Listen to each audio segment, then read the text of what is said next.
existe un mundo mejor. Quédate a disfrutarlo, que juntos somos un montón. Y a este montón que juntos somos, si dejamos de estar juntos, no somos más el mismo montón. Le proponemos a partir de este momento nuestro cotidiano pacto de radio. Ustedes saben que de lunes a viernes, de 14 a 16 y de enero a diciembre, aquí en la M530, Somos Radio, orgullosa radio de Madres de Plaza de Mayo, tenemos la convicción de que podemos compartir con ustedes unas ideas iniciales. Si sintonizamos nuestras respectivas imaginaciones, así como sintonizamos la radio, tal vez logremos que un programa de radio se convierta en una experiencia. Eve de Bonafini solía decir que bien pensado el asunto de la radio es algo que nos termina funcionando en los teatros de la mente. Es hermosa la idea de los teatros de la mente, ¿no? Los recovecos de la memoria, el camarín de las dudas, todo eso podría ser un universo simbólico importante, pero lo que aquí importa de verdad es esa idea de que tal vez lo que escuchamos nos retrotraiga a asuntos del pasado. Tal vez las fotos y su quietud, si existen las fotos en la radio, ahora en la era del streaming eso también es posible, nos transporten a una película en que la vida lentamente se va poniendo en movimiento. ¿Será en blanco y negro o en colores la película del recuerdo? Tampoco lo sabemos, pero no necesitamos darle una orden específica al cerebro.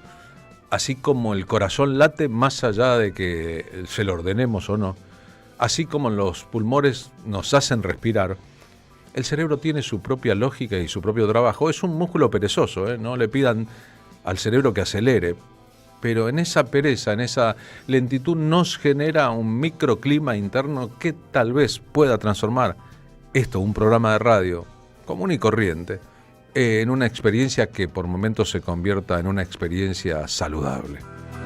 En este mundo enfermo, con tanta maldad dando vuelta, con tanta poca empatía por los otros en buena parte de los poderes políticos, es bueno reivindicar la capacidad de emocionarse, el trabajo colectivo, esto que somos, hemos sido y seremos, independientemente de las cantidades del afuera. Para adentro, este pacto, combinemos nuestras imaginaciones, seguramente nos deparará un principio de tarde mejor que otros principios de tarde. Así que, si están de acuerdo, nosotros nos ponemos en marcha rumbo al futuro del programa.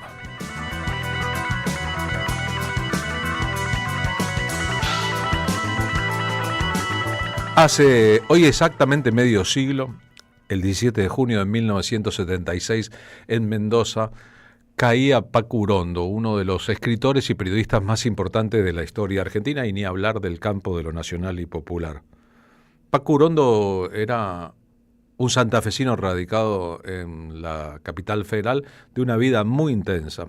La cortedad de su propia vida: había nacido el 10 de enero de 1930, murió en Mendoza el 17 de junio de 1976, parece implicar que todo aquello que quería ser, escritor, poeta, periodista, guionista, docente universitario, militante político de una organización armada, etcétera, etcétera, se agolpó a lo largo de su vida. Estamos compartiendo en el streaming algunas fotos de algunos de los diferentes Paco Urondo de esta vida. Una máquina de escribir precede nuestra ilustración. Como poeta fue un poeta elevadísimo, esa es la verdad. Fue un cuadro político muy importante de Montoneros. En el diario Noticias llevó adelante una parte de las tareas. Escribió algunos poemas inolvidables, estuvo preso, fue un combativo, fue un tipo que amaba la vida, a veces amaba la vida de manera demasiado elocuente, y tal vez tenía, si se lo piensa un poco, un aura de tragedia dando vueltas sobre sí mismo. Fue un personaje extraordinario. Los que me han escuchado más de una vez sabrán que el enfrentamiento con un grupo policial que lo perseguía por las calles de Dorrego, Guaymallén, Mendoza, en el barrio Ejército de los Andes en que yo vivía, me depararon, siendo un joven, el raro momento de ser partícipe de las horas finales de Paco Urondo, a distancia, pero a una distancia de 250 metros, en un barrio en que se escuchó todo lo que pasó, la persecución, el modo en que él clavó los frenos de su auto, la policía haciendo su ominosa tarea, la compañera y madre de la hija de Paco Urondo huyendo del lugar mientras él bancaba los trapos, otra compañera haciendo lo propio, herido, cómo lo remataron en el piso. Todos esos asuntos son asuntos fuertes, inolvidables para cualquiera, y que sellaron un destino y una polémica también. Su organización política lo había castigado por su vida privada, mandándolo a Mendoza, donde las posibilidades de sobrevivencia eran muy escasas. No fue así, él buscaba ese destino. No lo sabemos ahora, y son preguntas no políticas ni retóricas solamente, sino que iluminan una parte, pero una parte de la escena final de la vida de Paco Urondo. En el canal Encuentro, cuando el canal Encuentro era el canal Encuentro, la historia de Paco Urondo y el diario Noticias.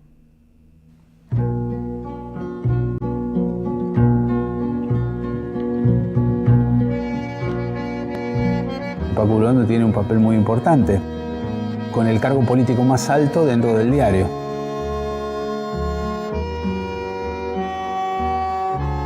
Él era como una especie de, digamos, comisario político, por decirlo de alguna manera.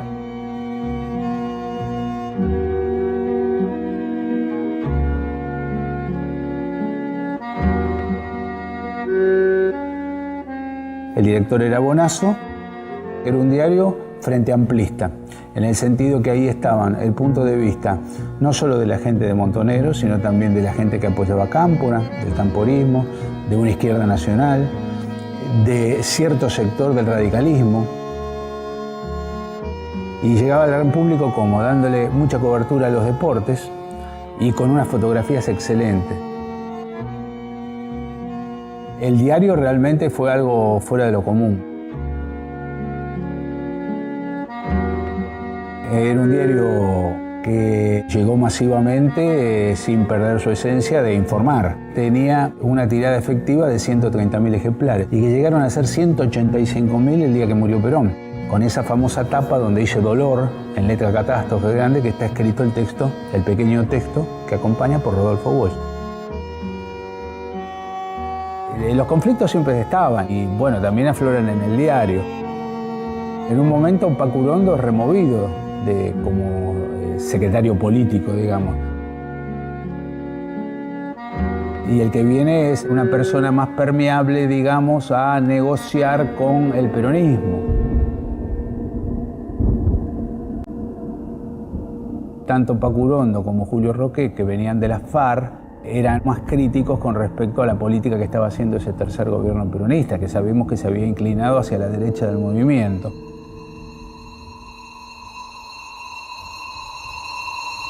Ya estaba muy identificado el diario con la organización Montoneros.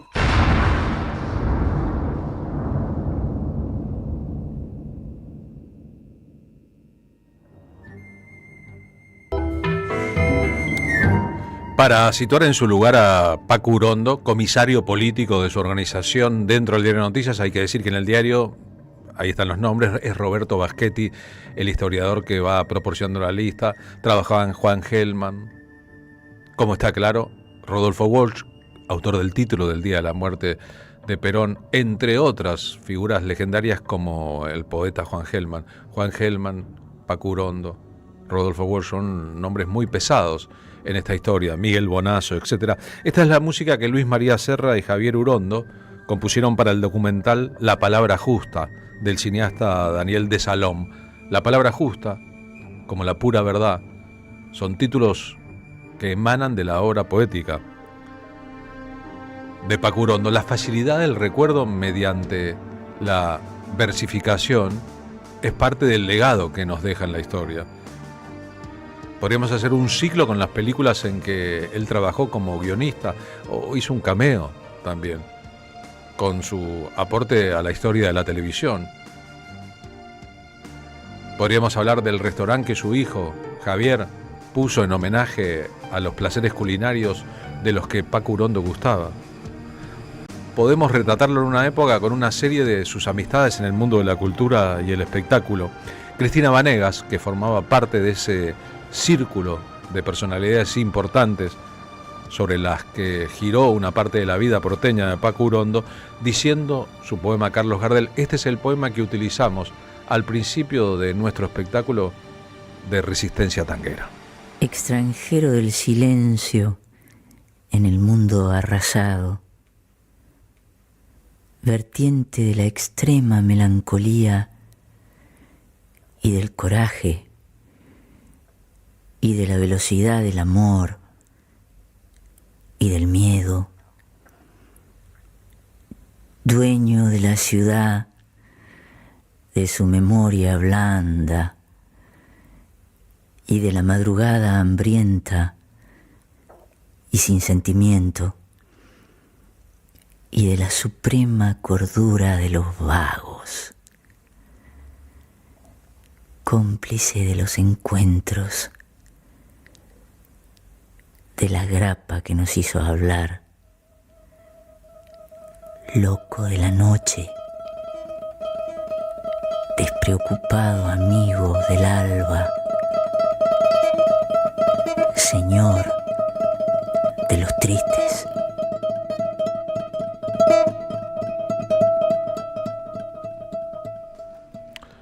Paco Urondo era un hombre de este mundo, señor de los tristes, despreocupado amigo del alba. Escribió sobre Carlos Gardel, al que obviamente no conoció. Y como era un hombre de su tiempo y de su época, también la obra de Bob Dylan, un tema que le daba vuelta en la cabeza de Creedence Clearwater Revival, otras cosas que estaban pasando, incluso con las vanguardias, lo preocupaban y le llamaban la atención. Una parte de su poesía es más bien tradicional, otra parte de su poesía es más bien de vanguardia.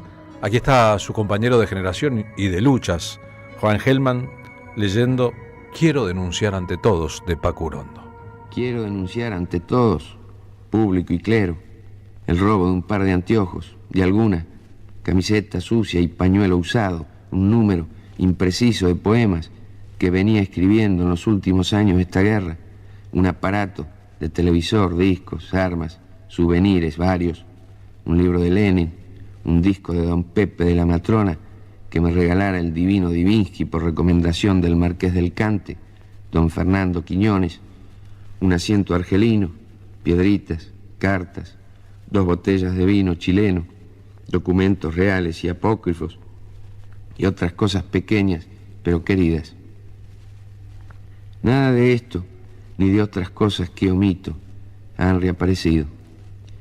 Fueron robadas por la policía en mi domicilio, entonces ilegal para ellos.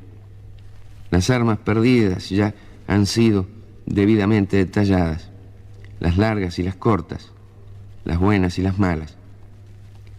Los objetos eran comunes, como esos que se venden por allí. Los versos hablaban de una 1125 que ha dejado una marca en el nacimiento de mi muslo izquierdo. Otro hacía referencia a los problemas de la balística en relación con los sentimientos. Uno recordaba el miedo que tenía un sargento cuando fuera atacado por sorpresa, y otros temas que he olvidado por buenas razones.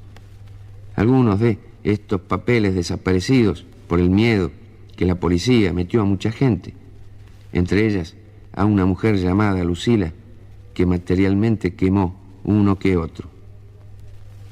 Otros fueron destruidos por la propia policía o los militares de los servicios de informaciones que también vinieron a buscarme y también me llevaron. Hago esta denuncia especialmente por la pérdida de armas y poemas, ya que ambos son irreparables. Han sido robados al pueblo de la República, a quien naturalmente pertenecían. Es una fórmula originalísima la de Paco Urondo de narrar el allanamiento y su detención en una casa que estaba llena de armas y de poemas, y denunciar que la policía se llevó todo como si fueran parte de un mismo combo, aceptando también que tal vez eran parte de un mismo cóndor, de un mismo mundo. Es interesante que al principio, cuando empezó a publicar, solo publicó una novela, pero varios cuentos. Era parte de una generación en que Miguel Briante, Abelardo Castillo, Isidoro Blastein, Haroldo Conti estaban cambiando, como Rodolfo Walsh, una parte del canon literario, con mucho compromiso de parte de todos con la política de la transición de los 50 a los 60. Es bueno decir que, como estuvo detenido durante la dictadura, terminó compartiendo la cárcel de Devoto, con algunos de los presos políticos más importantes e incluso con los sobrevivientes de la masacre de Trelew, todos asesinados durante la siguiente dictadura, a los que entrevistó en la cárcel para publicar después La Patria Fusilada, un testimonio de los sobrevivientes de aquella masacre de la dictadura del 66 al 73. El hecho de ser una persona notoria y pública, alguien que después incluso sería funcionario, fue director del Departamento de Letras de la Facultad de Filosofía y Letras de la UBA en 1974, le dan a su obra algunos pesos específicos de intenso dramatismo y mucha verdad. Era un combatiente feroz con las manos en las armas. Era un poeta feroz a la hora de escribir. Este es Daniel Fanego diciendo para Madres de Plaza de Mayo, un homenaje a las madres, un poema famoso de Paco Urondo. Del otro lado de la reja está la realidad. De este lado de la reja también está la realidad. La única irreal es la reja.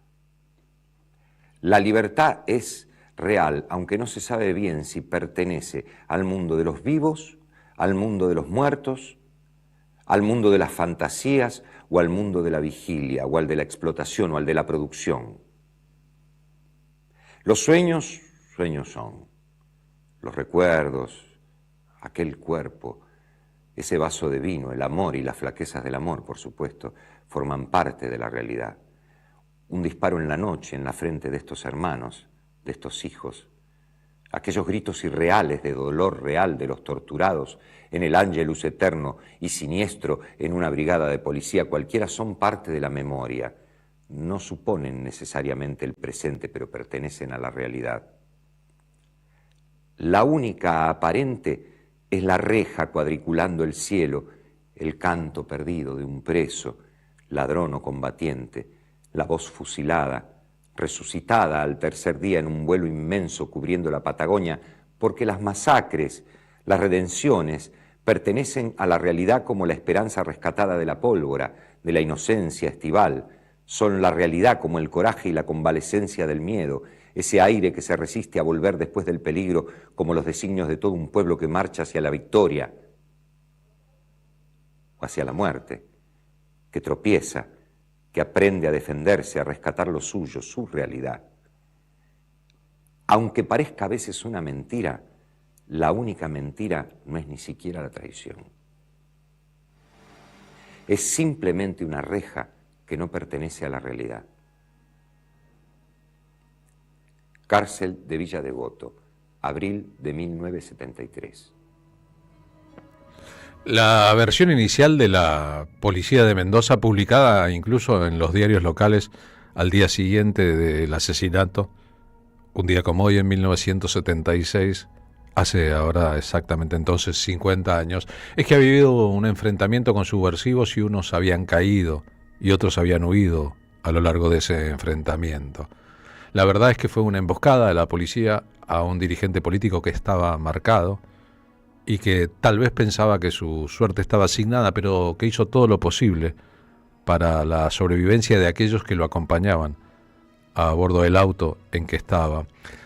Cuando una parte de esto fue develado, la propia policía y los intereses de la derecha dijeron que Paco se había quitado la vida masticando la pastilla de cianuro, obligación del militante político armado entonces que tenía debajo de una muela. En 2011 comenzó en Mendoza, durante el segundo gobierno de Cristina Fernández de Kirchner, el juicio a los responsables del asesinato. En aquel juicio, además de condenar, hubo 23 personas condenadas por el asesinato de Paco Urondo, se llegó a la definición final. No murió porque haya mordido la pastilla de cianuro que tenía debajo de una muela, sino que falleció a causa del hundimiento del cráneo que le produjo los golpes de un cabo de la policía, Celustiano Lucero, cuando estaba inerme y en el piso. Es decir, es posible que haya mordido la pastilla de cianuro, pero lo mató a golpes, un salvaje que luego fue condenado por este crimen. Una escena dramática, terrible, pero que bien vale subrayar y recordar para que tengamos claro, en todo caso, cuando pensemos en la vida, de qué lado de las cosas estamos nosotros. Paco Urondo tenía clarísimo de qué lado estaba. Es el mismo, leyendo con mucha emoción, La pura verdad. La pura verdad. Si ustedes lo permiten, prefiero seguir viviendo. Después de todo y de pensarlo bien, no tengo motivos para quejarme o protestar. Siempre he vivido en la gloria, nada importante me ha faltado. Es cierto que nunca quise imposibles, enamorado de las cosas de este mundo y con inconsciencia y dolor y miedo y apremio. Muy de cerca he conocido la imperdonable alegría. Tuve sueños espantosos y buenos amores, ligeros y culpables. Me avergüenza verme cubierto de pretensiones, una gallina torpe, melancólica, débil, poco interesante, un abanico de plumas que el viento desprecia, caminito que el tiempo ha borrado. Los impulsos mordieron mi juventud y ahora, sin darme cuenta, voy iniciando una madurez equilibrada, capaz de enloquecer a cualquiera o aburrir de golpe. Mis errores han sido olvidados definitivamente. Mi memoria ha muerto y se queja con otros dioses varados en el sueño y los malos sentimientos. El perecedero, el sucio, el futuro supo acobardarme, pero lo he derrotado para siempre. Sé que futuro y memoria se vengarán algún día. Pasaré desapercibido, con falsa humildad, como la Cenicienta, aunque algunos me recuerden con cariño o descubra mi zapatito y también vayan muriendo. No descarto la posibilidad de la fama y del dinero, las bajas pasiones y la inclemencia. La crueldad no me asusta y siempre viví deslumbrado por el puro alcohol, el libro bien escrito, la carne perfecta. Suelo confiar en mis fuerzas y en mi salud y en mi destino y en la buena suerte. Sé que llegaré a ver la revolución, el salto temido y acariciado golpeando a la puerta de nuestra desidia.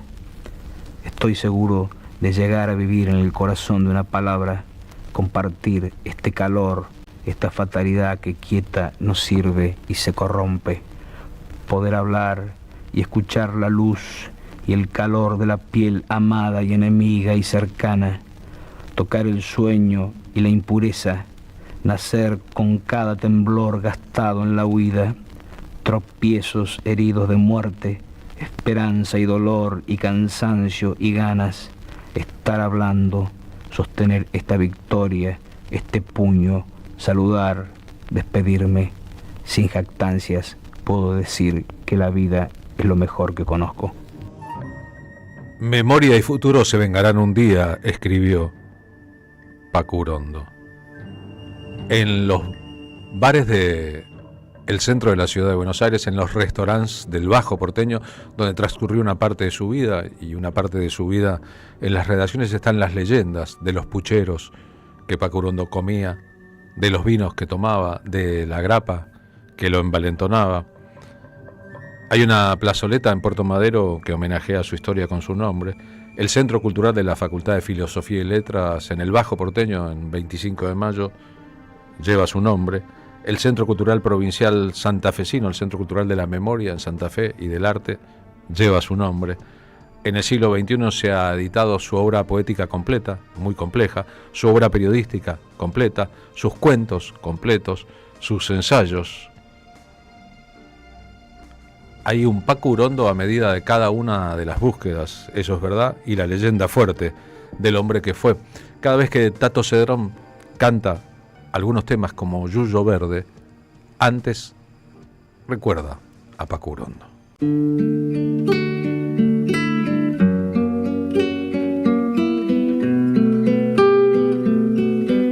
No recuerdo, amiga mía, condesa de San Severino mía, popea mía, cortesana mía. Si veníamos del cine, hoy vamos al cine. Lo que sí recuerdo perfectamente es que la noche era tibia y que íbamos tomados de la mano bajo un cielo de verano, como en el tango.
De la mano, bajo un cielo de verano, soñando en vano. Un portón, igual que en un tango, y los dos perdidos de la mano, y este cielo de verano que partió. Déjame que llore crudamente con el llanto viejo del adiós.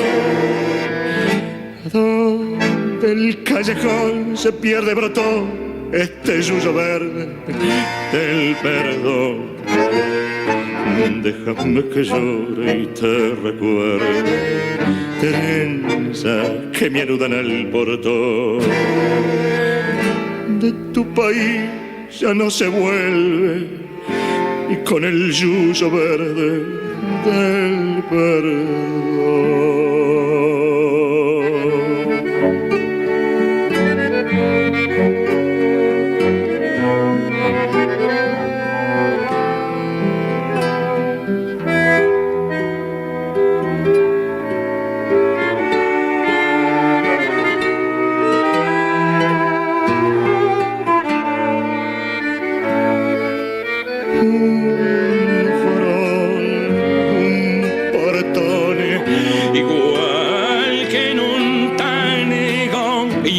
Llanto mío entre mis manos y este cielo de verano que partió. Memoria, verdad, justicia y radio.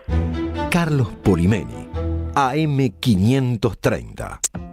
14:39 ahora, un programa de radio siempre es una labor colectiva. Así que gracias a todos los compañeros involucrados en nuestro programa, a Rodrigo Lamardo en la coordinación y producción general, a Luciano Murat en la producción, a Carlos Di Mare a cargo de la operación de sonido, la puesta en el aire de un programa, el verdadero conductor del programa. Gracias a Vicente Castro por la operación en el video. Si ven la transmisión y les gusta o ven después nuestras publicaciones es porque hay gente que trabaja específicamente para que eso sea todo lo agradable necesario. Gracias a Manon Sanseverino y Agustina Pasaragua en las redes, nuestros columnistas, Marina Glesser hoy desde su casa, Pablo Hacker en un ratito en la radio. A los oyentes de la radio nos llega tu mensaje, Juan, desde Rosario, que nos estás escuchando a través del WhatsApp en el 11 32 000 530. Gracias a aquellos que a través de las redes sociales son parte de la radio, en Facebook, en Twitter, en Instagram, en YouTube. Gracias a todos, de verdad, por este colectivo que somos y la ampliación de ese colectivo hasta zonas de la Argentina y el mundo que no precisamos, que no conocemos, pero donde sabemos que está el impacto de la radio. Martín Suárez, entre nuestros compañeros en el Móvil 1, en las calles de la ciudad. Martín, buenas tardes de miércoles, ¿cómo va? ¿Cómo te va, Carlos? Lindo día miércoles, hoy soleado, pero estamos adentro, estamos escapando a los rayitos del sol, estamos dentro de lo que es el anexo en la Cámara de Diputados, la sala más grande, el anexo C, porque desde las 12 del mediodía, mientras todos apuntan a Manuel Adorni para que deje su cargo, por supuesto, enriquecimiento ilícito, el gobierno nacional quiere o intenta de alguna manera imponer su agenda en el Congreso Nacional, ¿no? Una pregunta sobre la palabra. Dijiste para que Manuel Adorni deje su cargo por supuesto enriquecimiento ilícito. ¿Ese es por la suposición de que fue un enriquecimiento ilícito o por supuesto por enriquecimiento ilícito? Mira, lo dejo a libre elección de los oyentes. Yo creo que sí, que fue enriquecimiento ilícito, obviamente, pero la materia legal, para que después diga, vos me estás acusando, no tenés pruebas, hay que poner la palabra supuesta para que la radio no quede engrampada también en las palabras de una persona. Por supuesto, ¿sí? Por supuesto. Exactamente. Bueno, y por eso, este miércoles, atención con esto, las comisiones de Presupuesto y Hacienda, junto a la de Justicia, van a buscar dictaminar el expediente de renegociación con algunos fondos buitres que no entraron a esta negociación del año 2005, 2010 y la última que ofreció Mauricio Macri en 2016, que especularon para que venga un gobierno que les entregue todo. Bueno, finalmente ese gobierno llegó, que es el gobierno de Javier Milei, por eso están debatiendo el proyecto de ley que ya tiene media sanción de la Cámara Alta del Senado y que autoriza el pago, atención con esta cifra, Carlos, de $171 millones a dos fondos buitres. Estamos hablando de Weinbach y Atestor, que comenzaron con sus demandas recién en el año 2001, cuando el país estaba prendiéndose fuego, y que no entraron a la última negociación que les ofreció el gobierno de Mauricio Macri, y por eso estaban en litigio. Esta comisión, te repito, comenzó a las 12 del mediodía, estará por terminar en apenas 35, 40 minutos aproximadamente, pero bueno, están cruzándose algunos legisladores junto con los funcionarios que vinieron a poner la cara. Estamos hablando de Sebastián Amerio, que es el procurador del Tesoro de la Nación, y también Juan Ignacio Estamparija, que es el secretario de Legal y Administrativo del Ministerio de Economía, que tratan de responder algunas preguntas y en otras se hacen los perejiles y no dicen nada. Una de las preguntas que no supieron responder o que directamente respondieron de mala manera, con falta de datos y engañando, es la que hizo la diputada nacional Vanessa Siley, de Unión por la Patria, que decía lo siguiente. Si te parece, la escuchamos y después escuchamos la aclaración, Dale. Carlos. Habiendo litigios pendientes todavía, que son un grupo muy pequeño de acreedores que no entraron a dos grandes reestructuraciones que hizo este país en el año 2005 y 2010, más del 93% de los acreedores que sí aceptaron enormes porciones de quita, lo que benefició a la República Argentina en enormes porciones de desendeudamiento, ¿en qué lugar quedan colocados frente a estos buitres que a través de una agresiva estrategia jurídica en extraña jurisdicción que no es la República Argentina, terminan llevándose exuberantes ganancias? Quiero saber cuáles son esas ganancias. Esa es una pregunta muy concreta. ¿Cuál es esa ganancia? ¿Y cómo entienden ustedes que se puede resolver la afectación del principio de equidad con respecto a los otros acreedores? Es sólida la pregunta de la diputada Vanessa Siley. ¿Qué pasa entonces con el resto que sí accedió a esta renegociación de la deuda de los fondos buitres, que pueden ahora litigar porque se ven afectados en la pérdida de sus intereses cuando ustedes les están pagando $171 millones? Bueno, ¿qué respondió el secretario de Legal y Técnica junto al procurador del Tesoro Nacional? De que ellos no están renegociando la deuda, sino que están cumpliendo con una orden de justicia, de la justicia, que determinó que sí, que le tienen que pagar $171 millones. A esta respuesta, que es falaz por parte de los funcionarios del gobierno de Javier Milei, salió Juan Grabois, que lo acabo de grabar porque es algo que acaba de decir y no me dio tiempo de enviárselo a Lucho, así que si te parece lo escuchamos casi en vivo.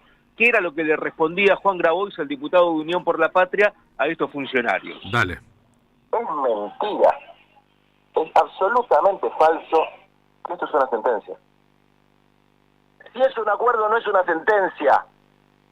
Es una transacción. Es un principio jurídico elemental. No están ejecutando una sentencia. Están haciendo un acuerdo transaccional. Porque si la sentencia fuera firme por un monto y fuera tan perentoria, ¿cuál es el sentido que los acreedores accedan a esta formidable quita que nos están contando? ¿Por qué los acreedores acceden a esto? ¿Se volvieron regalones? ¿Los negociadores son tan extraordinarios?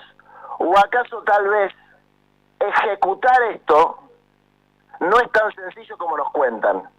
Bueno, ahí está parte de la explicación que daba el propio diputado Juan Grabois, que por ahí resulta técnico, pero es legal. Y él es abogado, y de este tema conoce, que tiene que ver con qué le debía el gobierno nacional a estos fondos buitres, qué es lo que pedían estos fondos buitres y qué es lo que terminaron arreglando finalmente, según de acuerdo a un fallo de la justicia que no existe, que es la excusa y el argumento principal del gobierno nacional.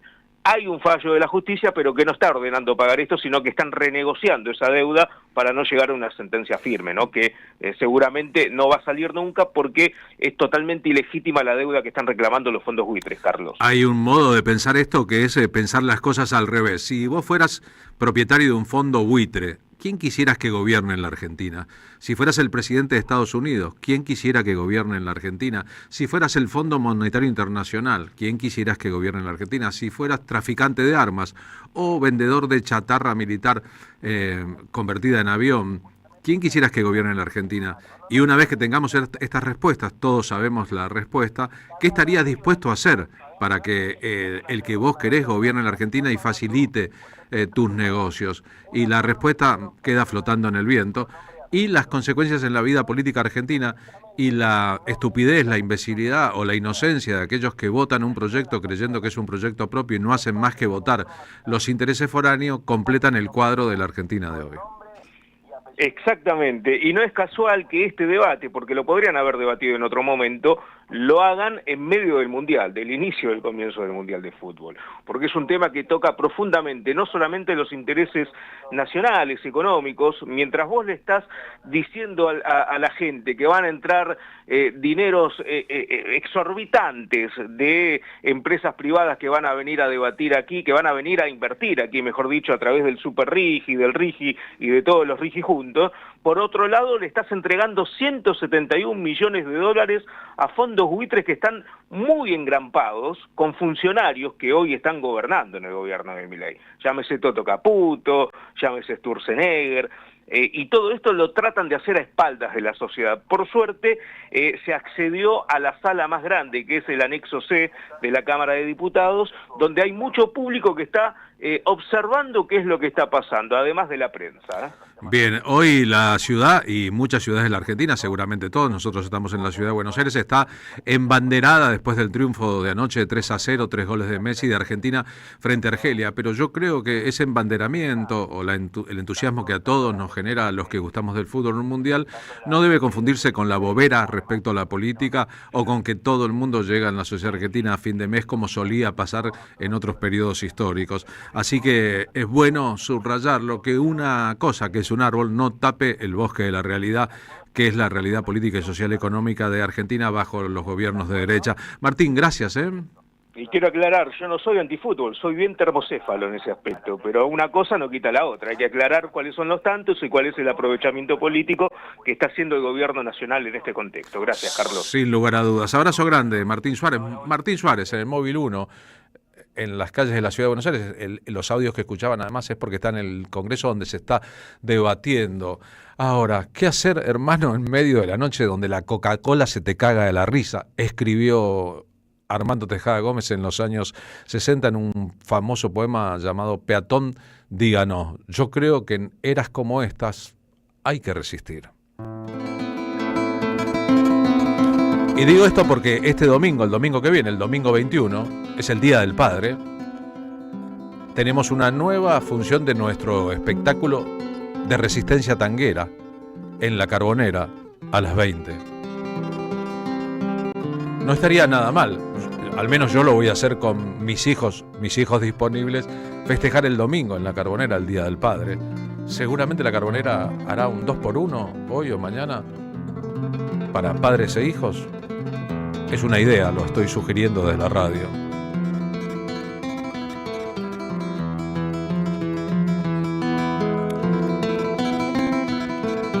El año pasado, El 10 de diciembre, como un montón de músicos de tango, en el Día Nacional del Tango iban a cantarle a Cristina Fernández de Kirchner en San José 1111, con Esteban Morgado, que estaba invitado aquí a la radio, justamente para eso, para celebrar el Día Nacional del Tango. Empezamos a urdir un espectáculo que ahora va por la cuarta o quinta función. Contar las historias de resistencia que el tango permite. Recién les comenté, hay un poema de Paco Urondo sobre Gardel al principio del espectáculo. Hay otro de Humberto Constantini. Voy a sumar ahora a Mario Benedetti sobre Gardel.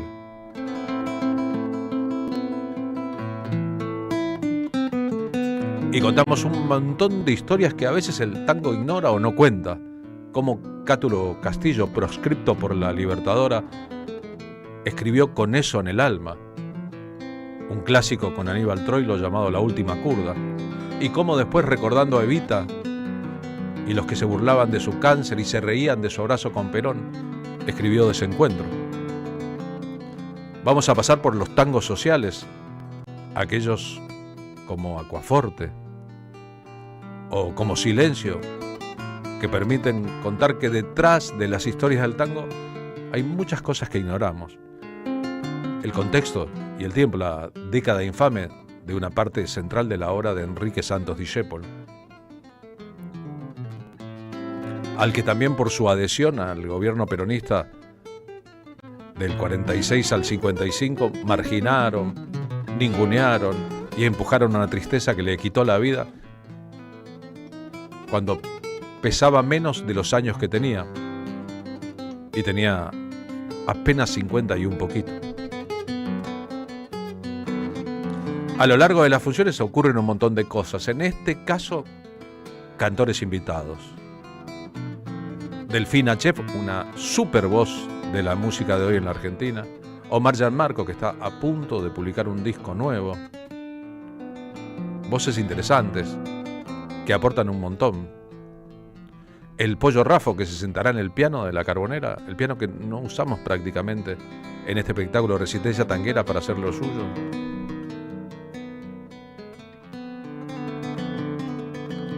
Y el asunto es que mientras suena la música y suenan las historias, todos participemos. Así lo ha hecho siempre el público, así que a los que quieran venir este domingo, estamos invitándolos. Las entradas están disponibles, se compran en alternativa, no, en Passline se compran para la Carbonera, Passline, y son muy baratas. Y ojalá este domingo a la noche, antes del próximo partido de Argentina, que será el lunes al horario de este programa, tengamos la alegría de resistir juntos y de entender que las músicas de raíz, todas en todo el mundo, ocupan un lugar central hoy que, como vemos, las invasiones bárbaras llueven y llueven sobre las realidades.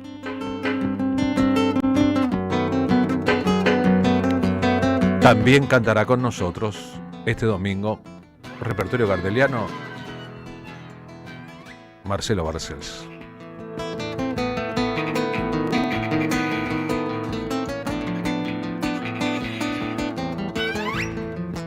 En AM530 pasan muchas cosas. Y todo lo que pasa está en la red.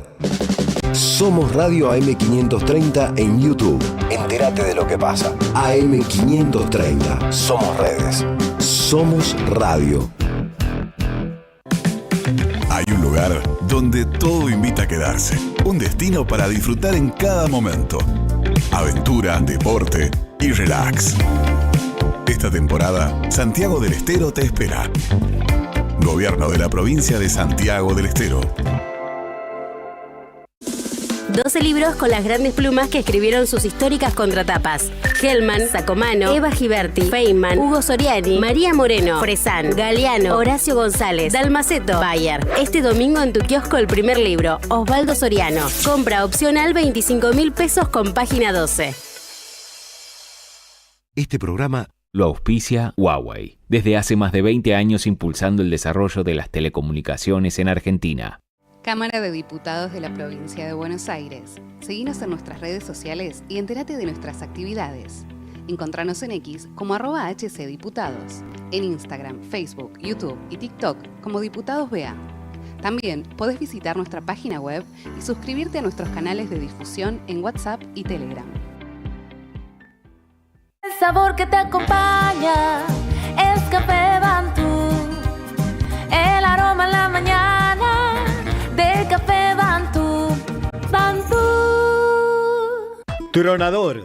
Agua mineral, botellones y dispensers para el hogar y la oficina. Hacé tu pedido al 4201-2627 o mandanos un mail a info@aguatronador.com.ar.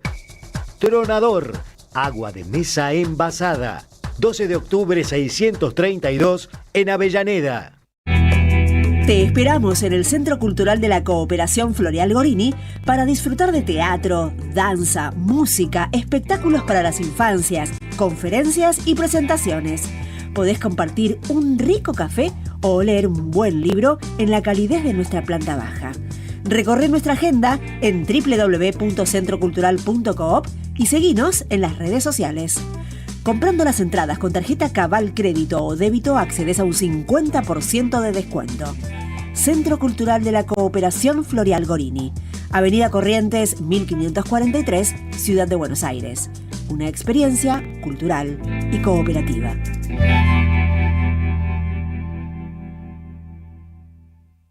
El sabor que te acompaña es Café Bantú. El aroma en la mañana del Café Bantú. Bantú. La tarde con Carlos Polimeni. AM530. Somos Radio. 14:57. Escuchaste recién en la tanda la publicidad de la nueva idea del diario Página 12, los libros con sus contratapas, con los grandes autores de la historia del diario, ¿no? Entre otros, Osvaldo Bayer, Rodrigo Fresán. Escuchaste, el domingo 7 de junio salió ya el primer libro, es el Día del Periodista, el 7 de junio, está claro, y es este libro que tengo aquí conmigo. Son las contratapas de Osvaldo Soriano, es una edición hermosa. Osvaldo Soriano fue uno de los fundadores de Página 12, una de sus plumas más importantes en la historia, fueron muchas las plumas muy importantes, y es, y será por siempre, uno de los narradores más grandes de la historia de la Argentina. Bueno, tengo para mí este ejemplar, me encantaría llevármelo a casa.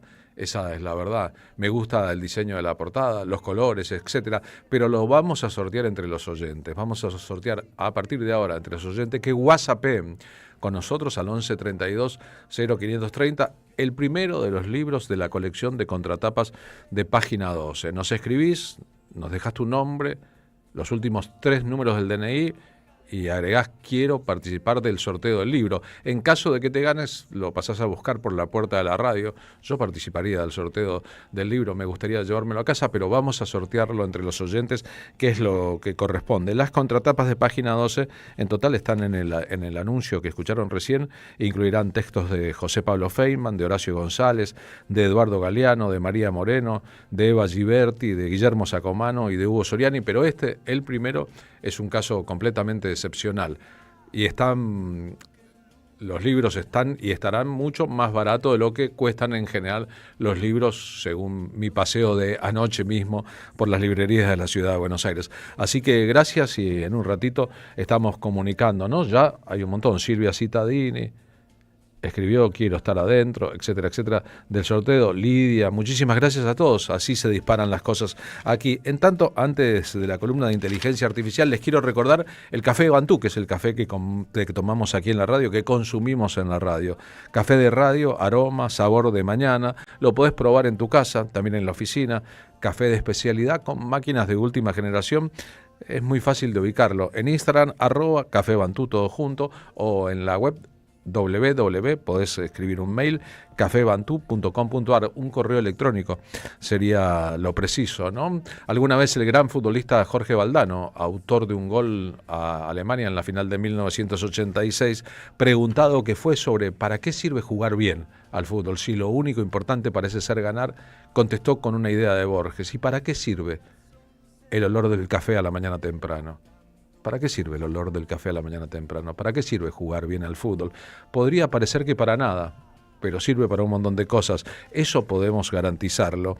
Hablando de teatro, les quiero recomendar una vez más Proyecto Berta, La obra está en cartel todos los domingos a las 20 en el espacio Callejón, que queda en el bonito barrio del Abasto, en este caso en Humahuaca 3759, en el centro de la capital federal. En esta capital federal, donde hay tanto negocio embanderado, donde hay tanta perspectiva de tratar de vender algo con la camiseta de la selección argentina, con el desempeño de Argentina en el Mundial, la obra Proyecto Berta presenta a una mujer que, como tantas otras, invisibilizada por una parte de la sociedad o incluso tapada por la publicidad del gobierno de la ciudad de Buenos Aires en los medios de comunicación, está sola. Es una persona que vive al margen del resto de las personas, pero está en medio de la ciudad, donde pasan un montón de cosas.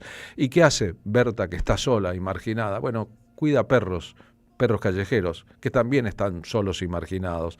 He ahí una metáfora. Nos trata como perros la ciudad y nosotros tenemos el deber de no aceptar ser tratados como perros. En la obra donde la intemperie aparece como un asunto no solo climático, sino también afectivo, el rescate de los perros, vivir pendiente de la necesidad de los otros, se convierte en un acto político. Es decir, en la ética de la ternura frente a la deshumanización del contexto. Este espectáculo es unipersonal de María Seguini, que da una clase de actuación y está dirigido por Fati Araguate con textos de Sonia Novello y Marcelo Valerga. Los domingos a las 20 en Espacio Callejón, Humahuaca 3759. Si querés salir un poco de la tontería que nos rodea o de los estímulos de la inteligencia artificial que confunden la verdad con la realidad a muchas personas, si un día van a elegir un presidente, acá tenés la posibilidad. Las entradas se venden por alternativa teatral y son muy baratas. Ayer, un ratito antes del partido, 50 minutos antes del partido, llegaron a casa las empanadas, la pizza, la cerveza y la gaseosa de Malvo. Malvo, como Malevo, pero sin E, es un local nuevo de gastronomía de calidad en este rubro, la pizza y las empanadas, que queda en el barrio de Caballito, en Juan Bautista Alberdi, 1116, entre Cenillosa y Doblas. Los horarios son diversos, abre a media mañana, podés pedir pizzas hasta las 23, los sábados y domingos son especiales, anoche debe haber sido especial, había un montón de gente encargando comida para ver el partido. Si vas a Malvo, te reitero, Juan Bautista Alberdi 116, puede ser de Caballito, puede ser de Flores, puede ser del Abasto, podés vivir en Valvanera, podés vivir en Boedo, a todos les queda cerca, y hablás con Renzo o Lucas, que son los encargados, decile, vengo de la M530, escuché la promo, haceme el descuento, 10% de descuento en todos los productos, y si retirás y pagás ahí en el local, otro 10%, o sea, el 20% de descuento. Es un montón en los tiempos que corren. El código es Somos Radio, pero lo que menciones a Renzo y Lucas, anotate los nombres, será allí bienvenido. Al menos a mí me fueron cortas las empanadas, y eso que son pesadas y recontra buenas. Pesadas quiero decir pesadas por voluminosas. Nos vamos rumbo al mundo de la inteligencia artificial, ya que lo preanunciamos. Esta música, Carlos Di Mare, ¿es de inteligencia artificial o fue compuesta por personas de verdad? ¿Es una música hecha por los robots? ¿Sí? ¿En serio? ¿Un día harán todo por nosotros? Gracias a todos los que están escribiendo, son un montonazo. 1, 2, 3, 4, 5, 6, 7, 8, 9, 10, 11, 12. Gracias a todos los que están escribiendo de verdad por el libro de Osvaldo Soriano. Esto no lo provee aún la inteligencia artificial. Nuestro experto Sebastián Nomowisky nos mete educación, comunicación, doctor de la Universidad Nacional de La Plata, en los bemoles de este universo al que estamos sometidos o al que deberemos dominar. Sebastián, ¿cómo va? Muy buenas tardes. Carlos, Marina, equipo, ¿cómo están? Bueno, un gusto estar otra vez por aquí, charlando un poquito, en este caso, de esta columna que, como todas las semanas, le pusimos un nombre para que nos oriente de alguna manera en lo que vamos a desarrollar en los próximos minutitos. La idea de hoy, entonces, es, en esta columna número 15, ya llevamos 15 semanas, hablar sobre la inteligencia artificial y el cambio civilizatorio que estamos viviendo en tiempo real. La verdad, Carlos, hace tiempo que me viene llamando algo la atención que hoy quería compartir con ustedes, ¿no? De alguna manera estamos viviendo uno de los cambios más importantes en la historia de la humanidad, estamos viviendo uno de los cambios más importantes de la historia moderna, y sin embargo, de alguna manera muchas veces seguimos discutiendo como si fuera simplemente una novedad tecnológica. A mí me venía hoy a la cabeza cuando pensaba esta columna la gente que vivió la revolución industrial, ¿no? Aquellos que estuvieron vinculados a las fábricas que iban apareciendo, a las máquinas de vapor, a los ferrocarriles. Y la verdad que lo que me pregunto en este caso es si realmente eran conscientes del cambio histórico que estaban atravesando. Nosotros estamos en una situación, en este caso, muy particular. Somos protagonistas de una transformación, pero también somos observadores privilegiados de este momento, porque se juntan dos cosas, ¿no? Tenemos una característica inédita en este momento. La revolución tecnológica, de alguna manera, también es una revolución comunicacional. Nunca antes en la historia de la humanidad una transformación de esta magnitud fue acompañada de semejante volumen de información, de análisis, de debate en tiempo real. Mientras está pasando, nosotros vamos discutiendo, la vamos analizando, tenemos documentos, hoy vamos a tirar un montón de datos nuevos que vienen surgiendo, porque de alguna manera los vamos contando en redes. Y de alguna manera incluso podemos pensar que no solamente la vamos contando en redes, la vamos mirando, la vamos analizando en tiempo real, sino quizás hasta podamos intervenir sobre ella. Quizás podamos ser la primera generación capaz de observar un cambio mientras de alguna manera lo está viviendo. Y justamente por eso quiero volver a una pregunta que empezamos a trabajar hace algunas semanas, ¿no? ¿Quién está tomando las decisiones sobre la inteligencia artificial? ¿Quién manda realmente en la inteligencia artificial? Esta semana hubo un elemento que es clave y que quizás sea un parteaguas, ¿no? Porque veníamos hablando de un montón de frenos que se querían poner a nivel internacional sobre la IA, a su desarrollo, normativas, UNESCO, códigos de ética, etcétera, pero en este caso fue el gobierno de Estados Unidos. Ni más ni menos que Donald Trump le puso un freno a Anthropic, a la empresa de los hermanos Amodei, este desprendimiento de OpenAI, ¿no? Que hoy se desarrolla como una de las principales empresas que tiene hoy en la cancha la inteligencia artificial con, bueno, como ya sabemos, con Claude.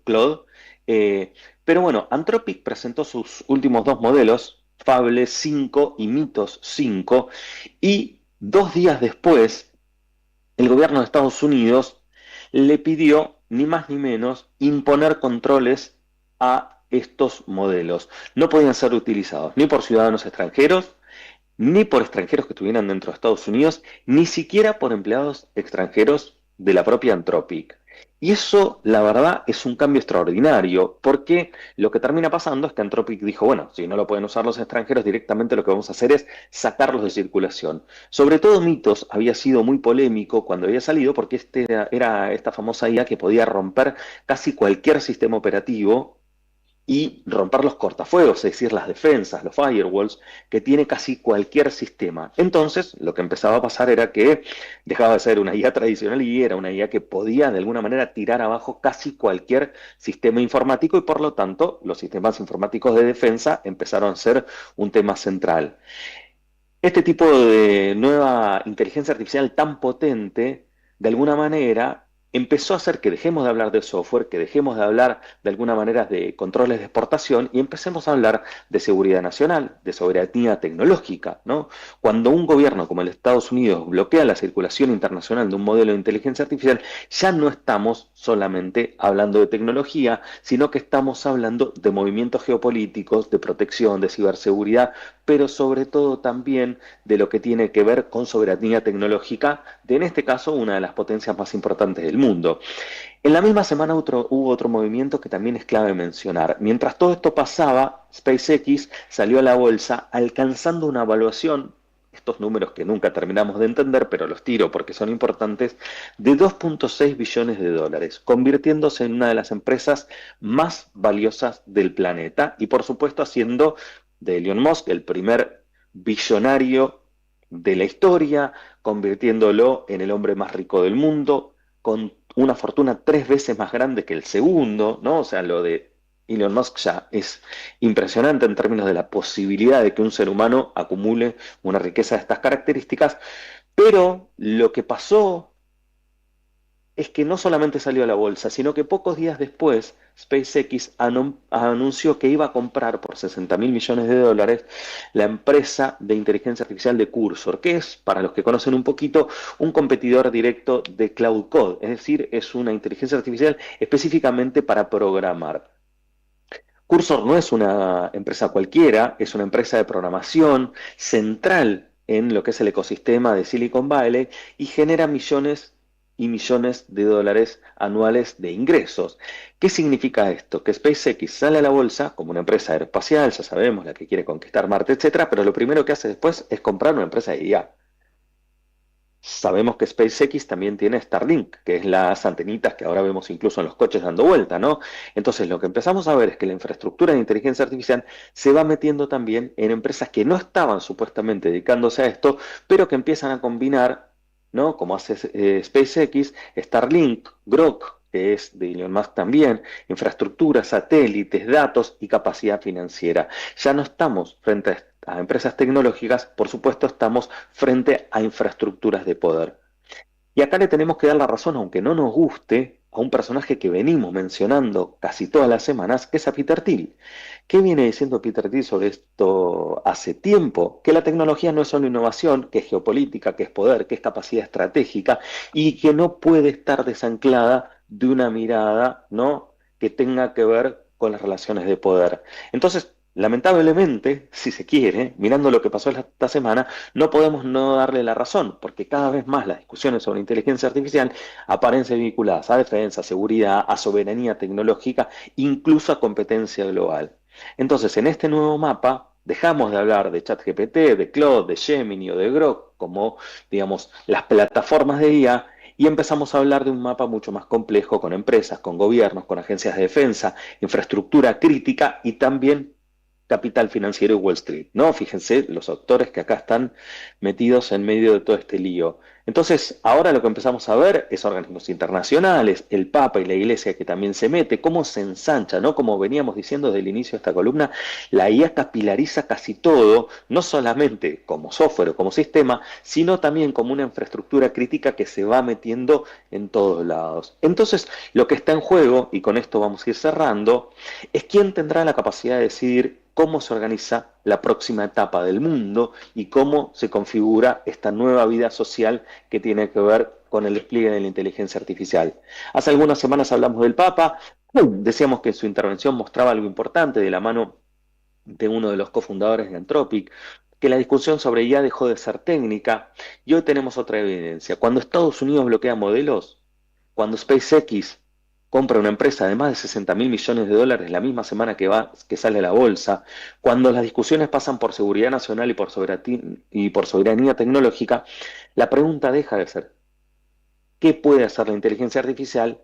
Y empieza a ser otra, ¿quién decide qué se va a hacer con esa tecnología? Como ya venimos diciendo, esto cada vez más reconfirma que el problema es un problema político. Quizás entonces seamos la primera generación capaz de observar un cambio de estas dimensiones mientras lo está viviendo.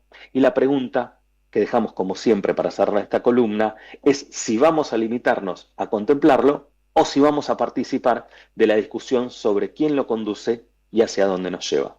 Les dejo un abrazo grande y nos vemos la semana que viene.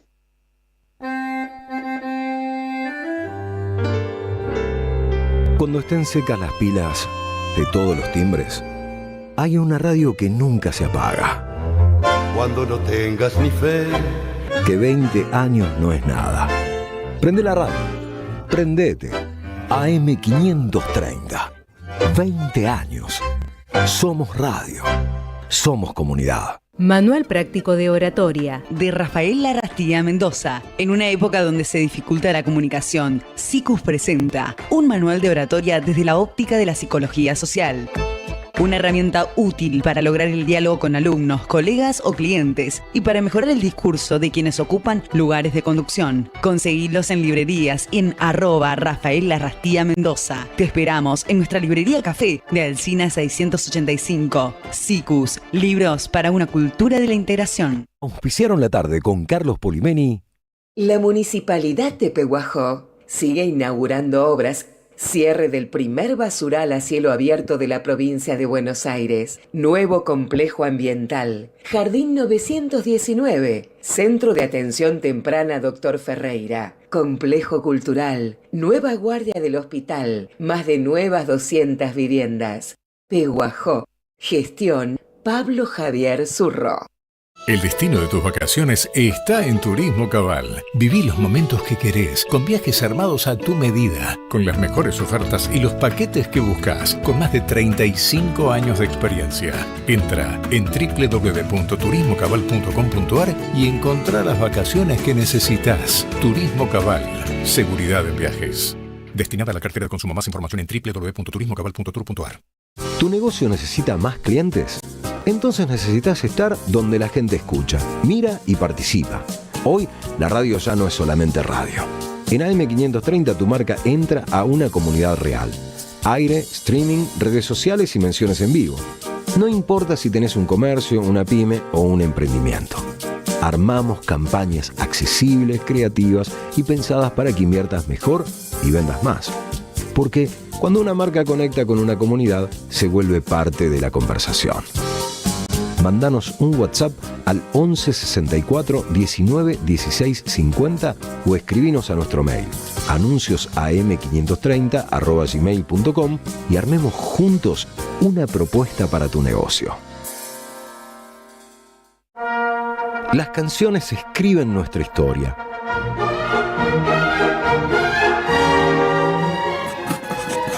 Madre eterna del pueblo, no te olvido. Te abrazo, no te pierdo, te encuentro, no te lloro, te canto. Siempre viva, Teresa Parodi. La tarde con Carlos Polimeni, AM530, Somos Radio.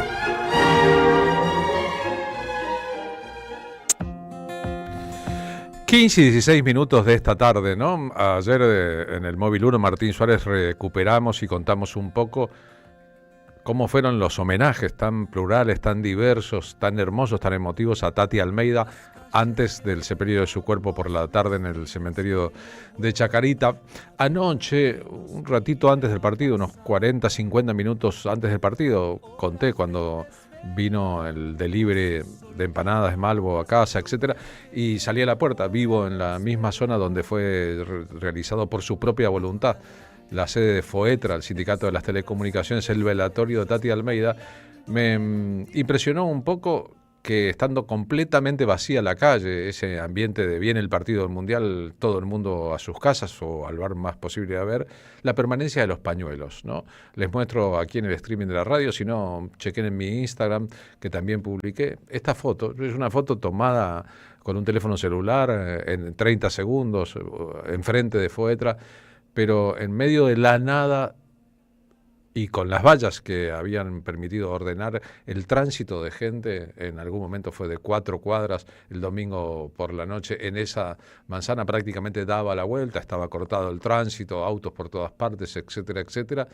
En la soledad, los pañuelos de las madres y las abuelas, concretamente. En este caso son los pañuelos que vieron la consigna de este año, fue que florezcan los pañuelos, que florezcan pañuelos en la sociedad argentina, y hubo miles y miles de personas que desfilaron el 24 de marzo, que marcharon el 24 de marzo, que se hicieron presentes en el centro con niños, con niñas, con adolescentes, con personas mayores, con los pañuelos. Aquí la ornamentación del lugar para despedir a Tati Almeida fueron pañuelos blancos, y los pañuelos blancos quedaron ahí, pero a nadie se le ocurrió llevarse un pañuelo. Ahí, en esa zona de noche, no había absolutamente nadie, ni siquiera había policías en la zona, pero a nadie se le ocurrió otra cosa que dejar que los pañuelos hablen en voz alta. Los pañuelos de Tati Almeida, los pañuelos de las abuelas, los pañuelos de las madres de Plaza de Mayo, florecen así, en medio de una ciudad donde muchas veces el negacionismo hace lo suyo, vandaliza o destruye baldosas de homenaje a los desaparecidos, atenta contra la existencia en esta sociedad de memoria, verdad y justicia. Hay otro sector muy importante de esta sociedad que no solo lo supervaloriza y lo respeta, sino que adhiere a los homenajes que todos los días en distintos lugares debemos hacer a 50 años del golpe de Estado, a aquellos y aquellas que dieron todas las batallas, las madres de las batallas, los organismos de derechos humanos, las madres al frente. Una simple reflexión a partir de un hecho que puede pasar desapercibido para muchas personas, pero que no pasa desapercibido para las personas de conciencia y buena voluntad. A pesar de los pesares y de los operativos de distracción, la lucha de las madres, mañana nueva marcha de madres de Plaza de Mayo, es una lucha como la de los jubilados, a las que todos los argentinos, la famosa frase de Diego Armando Maradona, ¿no?, deberíamos adherir permanentemente.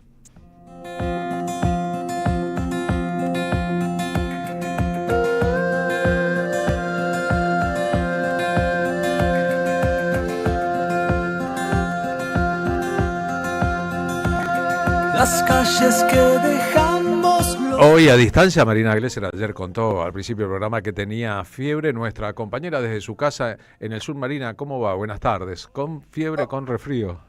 Hola, buenas tardes a todos y a todas. Y acá estoy un poco engripada. Estos resfríos que andan polulando hay que cuidarse porque son virósicas y son muy contagiosas. Así que acá estamos después del 3-0. Sigo con la camiseta de Argentina. Va a ser la camiseta de 2014, que entonces no era tan yeta como alguien sugirió. No, la verdad que no. Me quedé pensando mucho en que no era tan piantaboto y que la verdad que los 3 goles fueron muy lindos. El pase de Paul sobre todo, ¿no? Y a Messi, y la verdad es que el digno fútbol que vimos ayer por la noche, yo igual no me sentía nada bien y no me siento nada bien, pero tenía pautadas lindas entrevistas para hoy que no quería dejar de hacer, así que para la audiencia acá, no tan entera, pero presente. Bien, hoy caminando por la ciudad esta mañana, por los barrios del sur de la ciudad, en realidad vi tanta gente con un pequeño cambio de tono en la mirada o en el accionar después del triunfo de anoche 3-0 en la selección, que dije ojalá sea contagioso y nos ayude a todos a echar este gobierno lo antes posible, porque la verdad es que la alegría del fútbol dura unas horas y un gobierno dura 4 años, pero es mucho mejor cuando uno se entusiasma con una competencia ganar que perder, y Argentina había perdido hasta acá 3 partidos iniciales en la historia de los mundiales, algunos muy llamativos y muy recordados, incluso siendo campeón del mundo en el 78, el primer partido lo perdió en el 82, y siendo campeón del mundo en el 86, el primer partido lo perdió en los 90. Es decir que anoche le hicieron esa apreciación a Scaloni y él dijo, no sabía de estadística, mucho no me importa la estadística, cada partido hay que jugarlo, pero es mucho mejor en las elecciones y en los mundiales de fútbol ganar que perder. Aunque después nos gusten mucho los derrotados, es mucho mejor ganar que perder. Bueno, eso para las posiciones bilardistas, ¿no? Más resultadistas, que siempre es más interesante el resultado, pero qué bueno y qué lindo es ver el proceso, ¿no? Ayer lo hablábamos un poco, sí. El trabajo en equipo, ese pase magnífico, rompelínea, ¿no? Que hace De Paul y que hace que Messi pueda convertir ese gol, y también, como bien decís, cambia el semblante entre los compatriotas, que también lo decíamos ayer, porque el sábado 20 de junio es el día de nuestra bandera albiceleste, los mismos colores de nuestra camiseta, y entonces vamos a ir al banderazo a Parque Lezama, y me parece importante encontrar algo de lo simbólico que nos pueda unir dentro de tanta rotura. Pero para eso también podemos conversar sobre lo que traje hoy, que traje 2 columnas. Vamos a empezar, me dijeron que hay una experiencia teatral en Villa Crespo, que es una experiencia teatral oculta, que hay una obra que hay que encontrar y que la protagoniza, está compartiendo el Zoom con nosotros a partir de ahora, y dejo la nota bajo tu responsabilidad, Marina, Damián Smajo, así que ahí van a dialogar con el secreto peor guardado o mejor guardado de Villa Crespo. Vos viste que la obra se llama Sacrosanto y que básicamente es un grotesco místico como metáfora de los caídos de las crisis argentinas. La verdad es que la obra tiene excelentes críticas y habla de la historia de Hipólita, la santa milagrosa de las Pampas, que añora sus dones perdidos, y su hermano Payo, el chupasangre, que intenta en vano recuperar la gloria que en otros tiempos los acompañó. Desde las tierras malas asoma un mito bien conocido, y con su luz empieza la farsa pura y tragedia de sangre se verá. Para eso le damos la bienvenida a Damián Smajo, que regresa al teatro con su poética de intensidad y desmesura. Hola Damián, gracias por este ratito que conversamos sobre Sacrosanto, este espectáculo que ya viene en cartel y da que hablar. Contanos un poco cómo viene y de dónde surgió. ¿Cómo andan? Bueno, Sacrosanto es una obra ganadora del premio Artey a la producción independiente 2024. La hicimos el año pasado en el excéntrico de la 18, el teatro de Cristina Vanegas. Hermoso porque teatro. La coproducimos con el teatro y con Artey, y está buenísima esa sala. y yo me di cuenta que había algo que la obra necesitaba, que era generar... La obra es muy corrosiva, es una obra que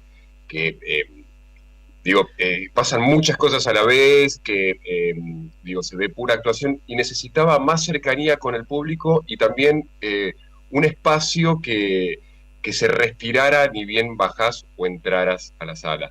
Y por eso, bueno, encontré este lugar escondido en Villa Crespo, que genera ya toda una experiencia porque entras por una peluquería para ver la obra.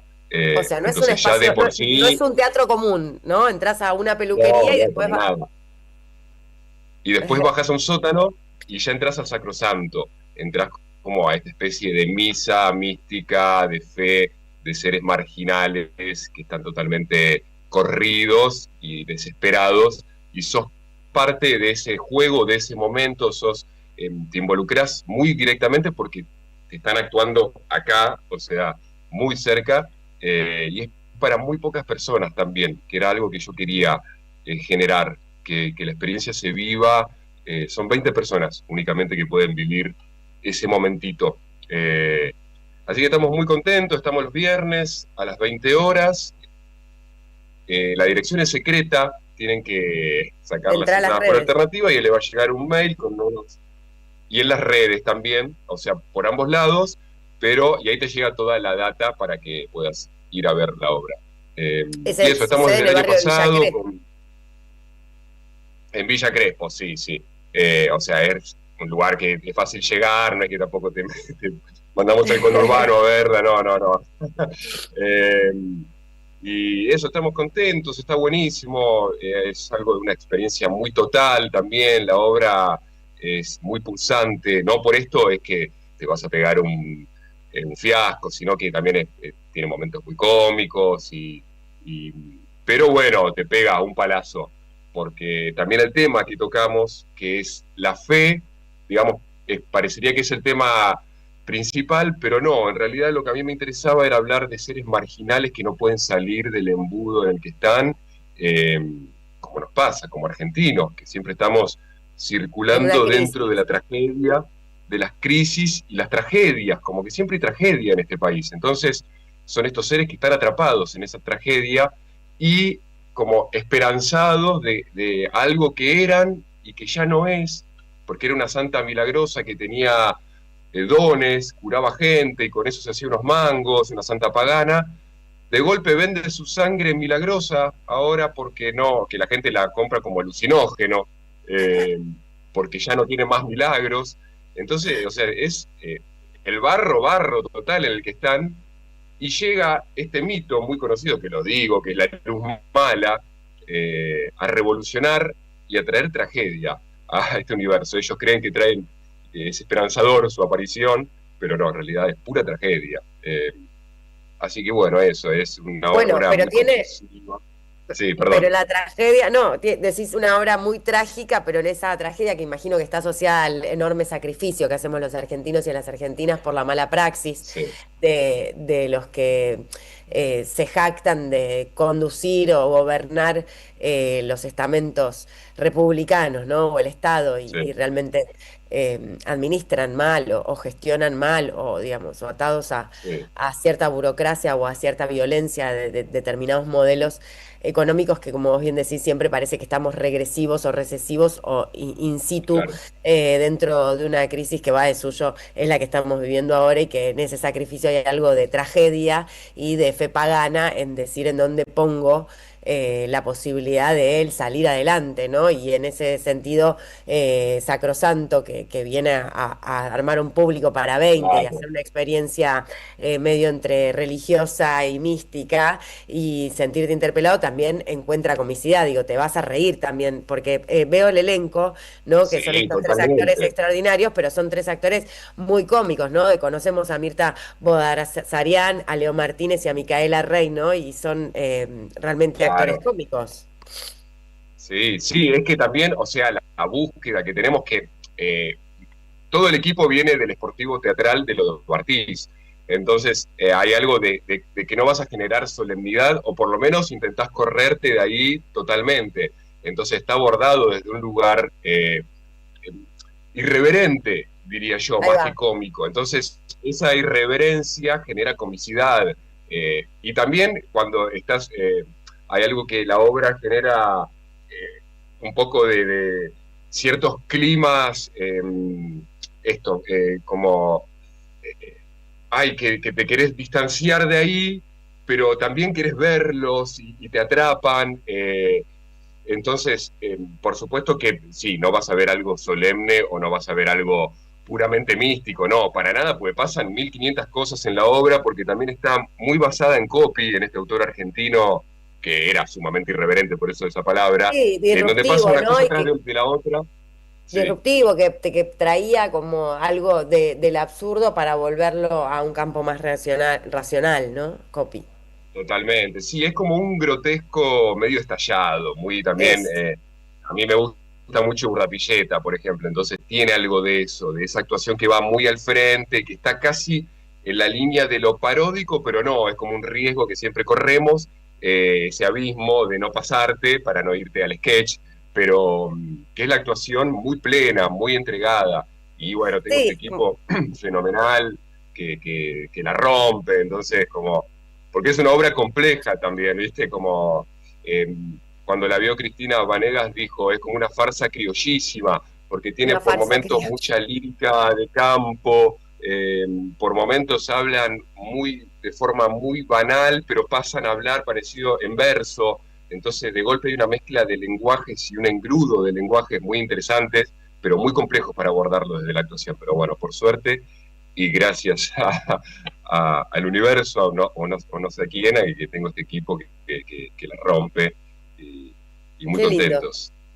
Bueno, este grotesco místico, invitamos Sí. a la audiencia de la M530 a acercarse a Alternativa Teatral para que les digan la dirección secreta de esta peluquería, teatro, sótano, para ver esta obra que se llama Sacrosanto. Estamos hablando con su dramaturgo, Damián Smajo, y nos cuenta de esta obra farsa criolla, como la apodó Cristina Vanegas, pero es este grotesco místico del que salimos seguro distintos que cuando entramos, porque bueno, si vos decís que la escuela es de Bartolo Barti, seguro será arriesgado y el que no arriesga no gana. Así que Damián, te queremos agradecer este ratito que hablamos sobre Sacrosanto, invitar de nuevo a la audiencia los viernes a las 20 horas en el barrio de Villa Crespo. Perdón, y una última. Sí. No, van que a si nos escriben en Teatral. las redes, ya sea en la mía personal, en mi Instagram o en el de Sacrosanto, que es @sacrosanto, a las oyentes y los oyentes les dejamos entradas de 2 por 20.000 pesos, re económicas, o sea, cada entrada 10.000 pesos, como para que todos y todas puedan verla en este momento tan duro. que sabemos Tan que está crítico. difícil. Tan de crisis. Bueno, te agradecemos mucho, Damián. Te Tan dejamos crítico. un beso. Tan crítico.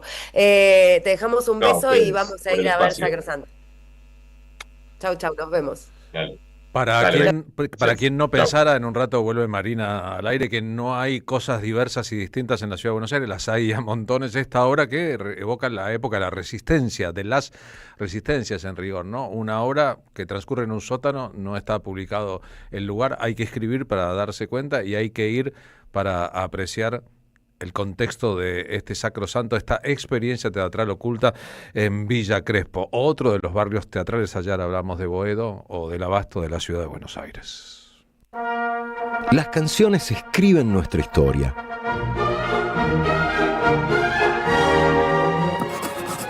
No es bueno nunca hacerse de enemigos, que no estén a la altura del conflicto. Al lado del camino, Fito Páez. La tarde con Carlos Polimeni.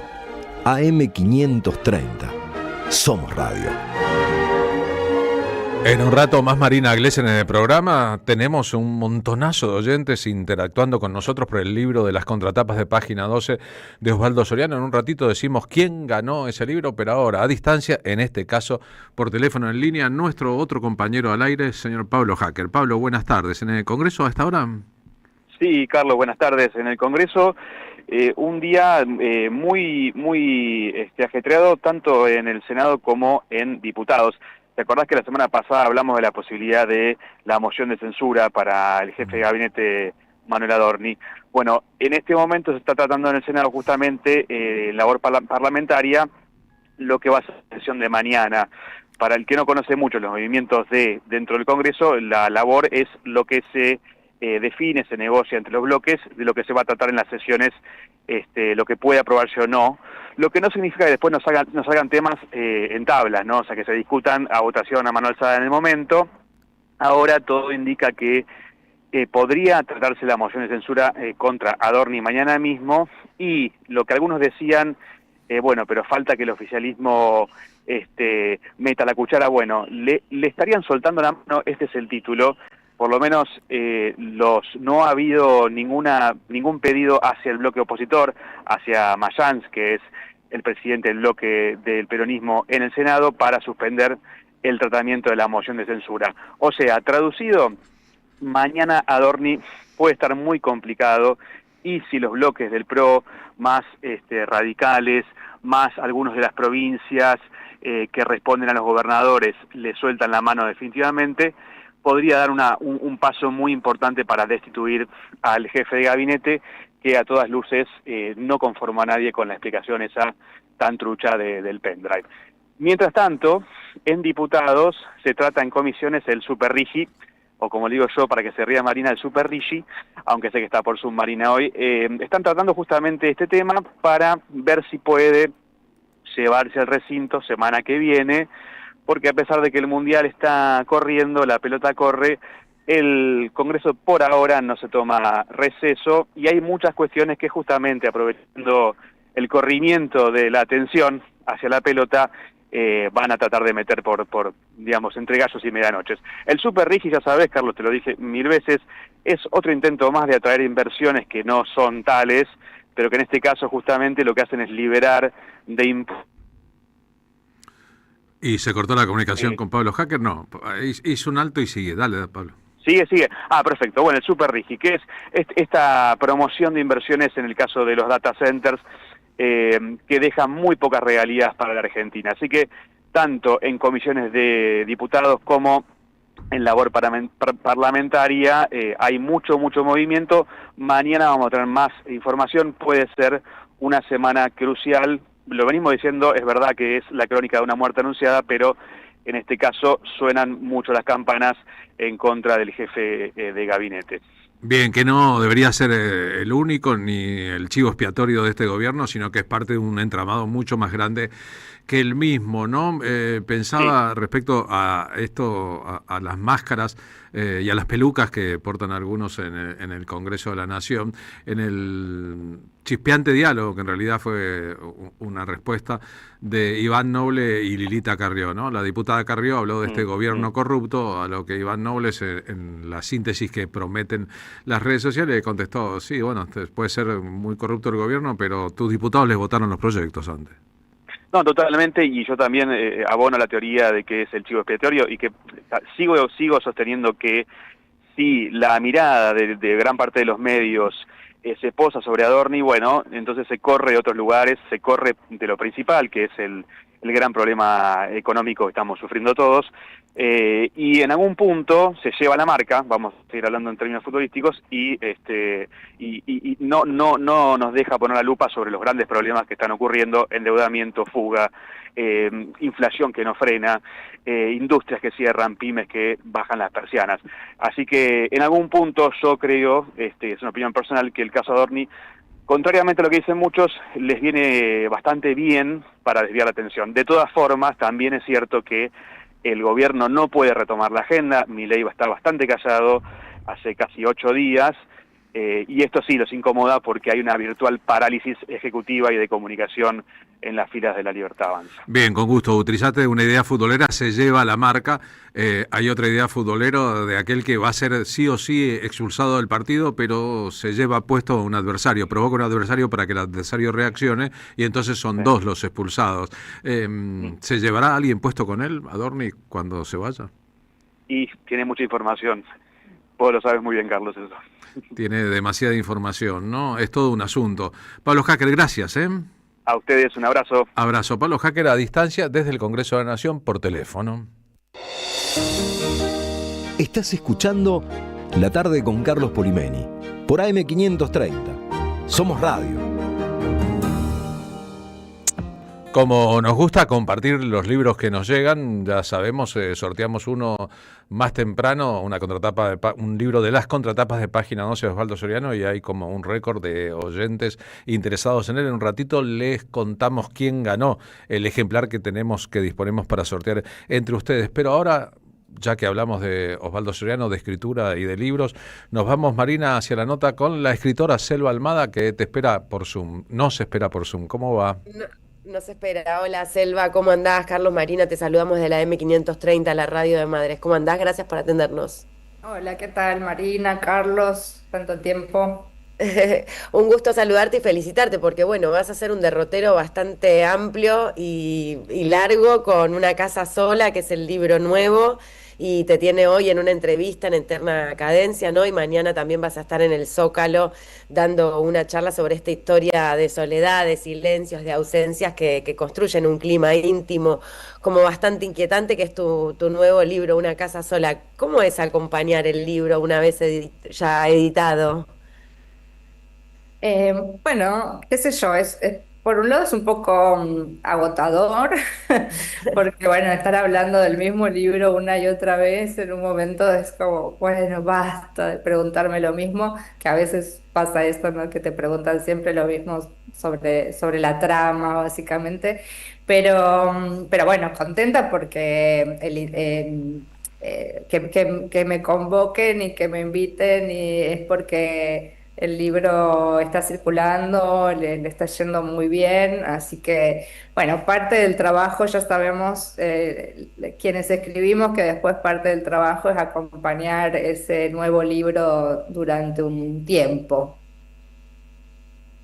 Como si fuese un propio hijo, ¿no? Digo, en todo ese proceso que debe ser tardar escribirlo y editarlo y publicarlo y después acompañarlo para hablar una y otra vez de él en tu trayectoria literaria. Fuiste bueno, gran hallazgo para los que te descubrimos hace bastante tiempo, ¿no? Me acuerdo de lo que me causó Chicas Muertas, ¿no? Feminicidios en los 80s, cuando no era, que no estaba tipificado como feminicidio, ¿no? Eran los crímenes pasionales, me acuerdo de 9 Diario, de esos crímenes en donde nosotras, las mujeres como sujeto, siempre estábamos atadas a que un hombre nos podía matar porque nos poseía, y después en los correlatos de los otros libros siempre encontré esta como, no sé si disyuntiva entre los personajes muy masculinos y muy femeninos cuando escribís. ¿Hay algo de búsqueda ahí, narrativa, poética, metafórica, cuando describís los personajes en sus contextos y en sus conflictos? Sí, yo creo que por ahí, lo que me parece que lo que más me interesa de escribir es justamente trabajar con el lenguaje y explorar un poco el lirismo que también puede tener la narrativa. A mí soy muy lectora de poesía, me encanta la poesía, pero no la puedo escribir. Me parece, o sea, algo como superior la escritura de poesía. Pero bueno, sí trato de que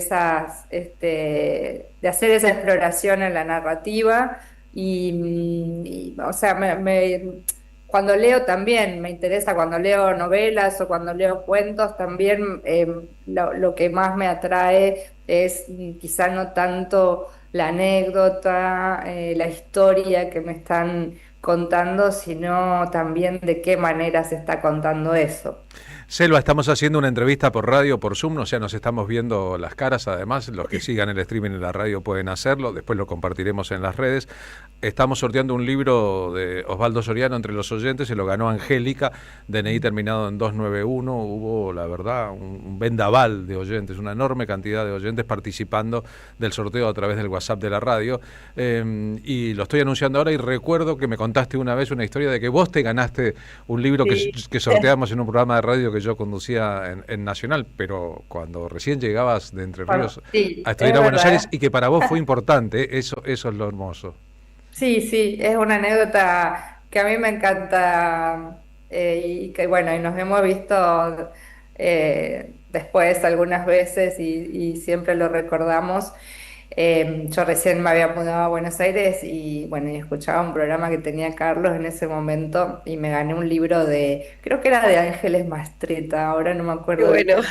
pero fue como, ay, no sé, sentía que acababa de llegar a Buenos Aires y la suerte me estaba de mi lado, ganándome un libro. Claro. Y sí, me acuerdo que fue, nada, fue un momento muy lindo además porque era oyente del programa, entonces todos los días también me acompañaba el programa y bueno, ganar un libro estuvo buenísimo. E ir a Es buscarlo a la lindo. radio y que fuera cierto. Lo fui a buscar, pero claro, no, creo que lo dejaban abajo en recepción, así que no, no es que nos vimos, pero sí, lo fui a buscar y todo. Vos sabés que nosotros cada vez que podemos sorteamos entradas, sorteamos libros y siempre me vuelve las anécdotas, las cosas que a uno le reportan aquellos que ganan y que a veces Claro. creen que es una fantasía, que es mentira, que la radio está diciendo una Claro, que cosa. sí, después, no, sí, pensás voy a ir y no va a haber nada. Sí. O se No, lo pero- o se lo llevó otro, se lo dieron a uno equivocado, Claro, o alguien se no. avivó. Bueno, aquí son de verdad, así que quería recordarlo ya que hoy estamos sorteando con mucho interés de mucha gente un ejemplar de Osvaldo Soriano, Las contratapas de Página 2. Sí, aparte, en este momento que también está complicado comprar libros, no hay plata, bueno, o sea, la gente cada vez tiene menos plata, gana menos, entonces a veces, no sé, cosas que nos encanta comprar en otros momentos y tener y atesorar como los libros van quedando un poco relegados en nuestra lista de compras, así que está buenísimo bueno, que regalen ahí Qué algunos. bueno. Qué bueno escuchar a Selva Almada ser consciente de que cada vez tenemos menos capacidad de compra y que nos gusta comprar libros y que podemos cada vez menos. Y qué bueno poder ir a verte, Iguara, hablar sobre Una casa sola, que es este nuevo libro que está buenísimo. Hoy te van a entrevistar en Eterna Cadencia, que es en Honduras 5582, y mañana vas a estar en el Zócalo, ahí en la esquina de la Facultad de Ciencias Sociales, también en una conversación súper interesante sobre el libro. Me interesaba un poco, Selva, preguntarte, además de esa poesía que encuentro en la narrativa, porque vos decís que no escribís poesía, pero son bastante poéticos tus libros, si en ese Entre Ríos del que viniste y te sentiste suertuda cuando ganaste un libro en la radio, te sentís todavía aún, ya me imagino acá recontra instalada y todo, o extrañás aquella selva de tus pagos originarios. A mí me gusta vivir, me gusta mucho vivir en Buenos Aires, en Capital, que vivo, bueno, ya casi la mitad de mi vida. Acá. Pero creo que también, digo, me gusta vivir acá porque sé que puedo volver, que estoy cerca. O sea, Entre Ríos es una provincia que está bastante cerca Muy de cerca. Capital y voy mucho, o sea, ya sea a mi pueblo, donde todavía viven mis padres y uno de mis hermanos, o a Paraná, donde vive mi otra hermana, y tengo amigos porque viví 10 años en la ciudad de Paraná antes de mudarme acá a fines de los 90. Y después viajo mucho en general por todo el país, entonces, bueno, por ahí esa opresión que sentimos a veces los provincianos por la gran ciudad y por el cemento y tal, es como que, bueno, yo entro y salgo todo el tiempo, así que también en esas salidas me respiro un poco de aire más fresco Más y litoraleño. de paisajes y de cosas bueno, que acá es más complicado tener. Mirando el Claro. panorama de la literatura argentina del siglo XXI, digamos, vos sos una autora del siglo XXI, está claro el avance incontenible de las estéticas femeninas y de las grandes escritoras argentinas en el mundo, no solo en la Argentina, ¿no? Vos has sido, Vos. vos has sido muy premiada, otras escritoras también, y eso no debe ser pura casualidad, ni solamente un asunto generacional, ¿no? Si uno hoy va a las librerías, los libros que más se venden, que más se ofrecen, la mayor cantidad de libros son libros escritos en ficción por mujeres argentinas. Sí, sí, creo que la última década y pico, y yo siempre digo que, bueno, por supuesto, es por la calidad de los libros y el talento de mis colegas, pero también es algo que le debemos al movimiento feminista, al haber puesto en valor la literatura que escribíamos las mujeres y bueno, y haber ampliado o habernos ayudado a llegar a más lectoras y más lectores, porque también tenemos lectores varones, no solo público femenino. Pero bueno, también, claro, que no se puede negar que los libros despiertan interés y son leídos porque son muy buenas autoras y porque también las búsquedas, digo, a veces como se dice, bueno, las escritoras mujeres podría dar la impresión de que todas escribimos lo mismo sobre los mismos temas y creo que justamente tenemos miradas bien distintas, escrituras bien distintas, cada una explora sus temas y eso también hace que sea interesante lo que escribimos. Bien, quiero hacer una breve nómina, ¿no? Samantha Schweblin, muy premiada internacionalmente, Mariana Enríquez, Gabriela Cabezón Cámara, Selva Almada. Me detengo en 4, podrían ser 10, es la verdad. Son escritoras muy apreciadas, no solo por ser mujeres y argentinas y pertenecer a una misma generación, escritoras del siglo XXI, sino porque además tiene una obra de contundencia, una obra fuerte, en distintos estilos y con distintas métricas, todas y cada una a esta altura, ¿no? Son escritoras que han publicado no una, ni dos, ni tres, ni cuatro, ni cinco, sino más obras, una historia también, cuando hasta hace 15 años, 20 años, la historia de la literatura parecía subsumirse en Argentina a lo creado por los hombres y algunas mujeres que figuraban como decorado en la historia total.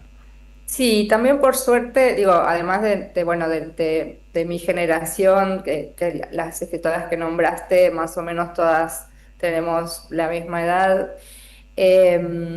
También hay muy buenas escritoras nuevas, jóvenes, más chicas que nosotras, y también esta visibilidad que nos tocó a nosotras y a nuestros libros, también trajo otras autoras que por ahí habían quedado relegadas en su momento, como decís, porque la vidriera estaba completamente ocupada por los autores varones.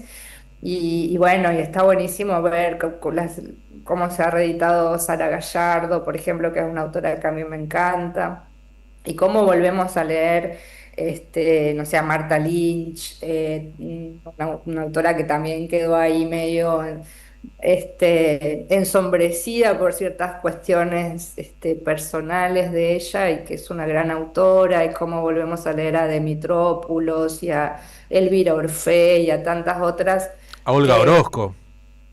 Olga Orozco, por supuesto, las poetas siempre, que bueno, que de repente en la época en que les tocó publicar y vivir, habían quizá pasado un poco más desapercibidas, o como en el caso de Sara Gallardo, que sí había sido bastante leída en su época, o Martha Lynch, después habían quedado descatalogadas y no se habían vuelto a publicar.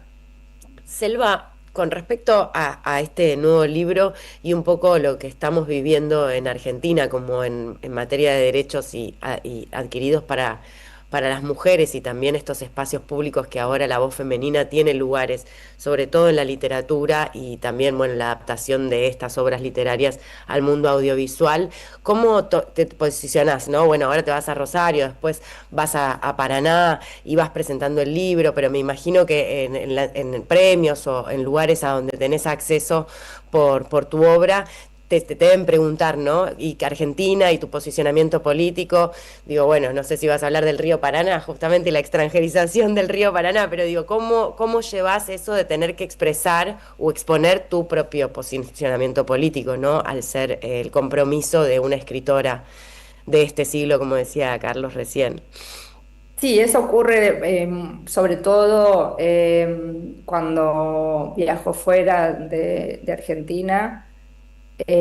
Porque bueno, en general la mayoría de los países están mirando con asombro y no pudiendo entender muy bien qué es lo que pasó con Argentina y qué es lo que está pasando. Entonces es una pregunta muy recurrente, sobre todo en las ferias internacionales o en los festivales. Y bueno, yo digo que es un privilegio tener un micrófono para decir lo que una piensa, y entonces cada vez que tengo la oportunidad, por supuesto que lo digo y expreso mi absoluto desacuerdo con este gobierno, con los desmanes que han hecho en la cultura, con el desastre que es la economía, con la gente cada vez más pobre. O sea, no tengo nunca ningún empacho en decirlo, porque me parece que justamente, como digo, es un privilegio tener una cierta visibilidad y que te escuchen. Entonces sería, no sé, sería ridículo de mi parte no decirlo, no aprovechar esos momentos. Me imagino que debe ser, claro, mucha curiosidad, ¿no? De esta situación que estamos atravesando como argentinos, porque realmente teniendo a estos talentos, ¿no? A veces uno no puede comprender cómo el daño es autodaño, ¿no? Es como en contra de nosotros mismos. Y curiosidad, y también, digo, curiosidad y también un poco de terror, ¿no? Porque, sí, curiosidad y terror. Claro, porque entonces vas viendo cómo las derechas van avanzando en todo el mundo, y bueno, a quienes aún no les ha tocado están bastante asustados por lo que puede pasar en sus países también. Pensándolo bien, por suerte aquí ya está terminando este periodo y ojalá venga otro, y entonces cuando haya terminado le podremos le podríamos decir a los españoles, cuidado, nosotros ya le podemos contar la experiencia de lo que es que gobiernen los peores del barrio, ¿no? Ojalá estemos en la etapa final de esto. Y como decía, yo, bueno, mi maestro es Alberto Laiseca, y Lai siempre cuando estaba en momentos de desesperación, que era bastante seguido, tenía una vida bastante ardua, pobre, pero él siempre repetía una frase de un cuento de Ray Bradbury, y decía, ¿qué voy a hacer para salir de esta lluvia? Entonces, bueno, eso, que ojalá estemos saliendo de esta lluvia y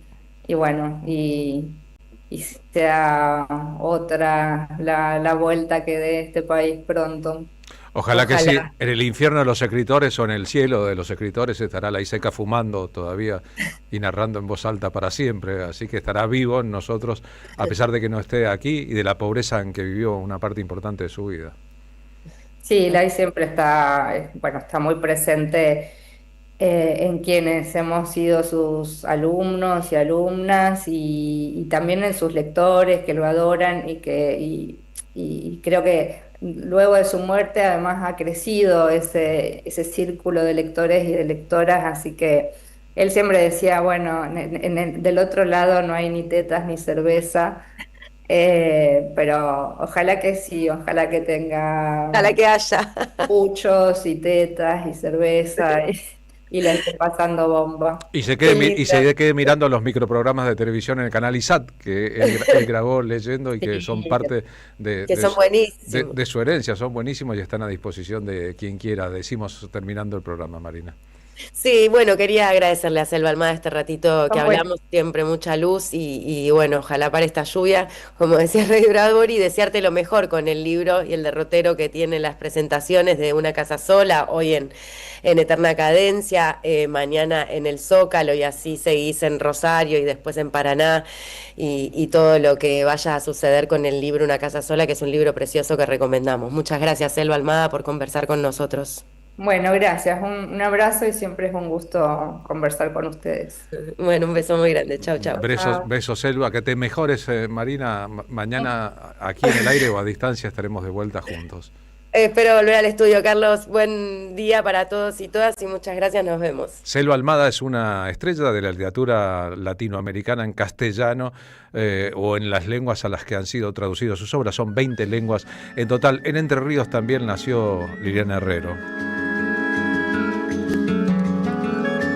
Celo Almada publicó Los Inocentes, No es un río, El mono en el remolino, Notas del rodaje de Sama de Lucrecia Martel, El desapego es una manera de querernos, Chicas muertas, Ladrilleras y El viento que arrasa.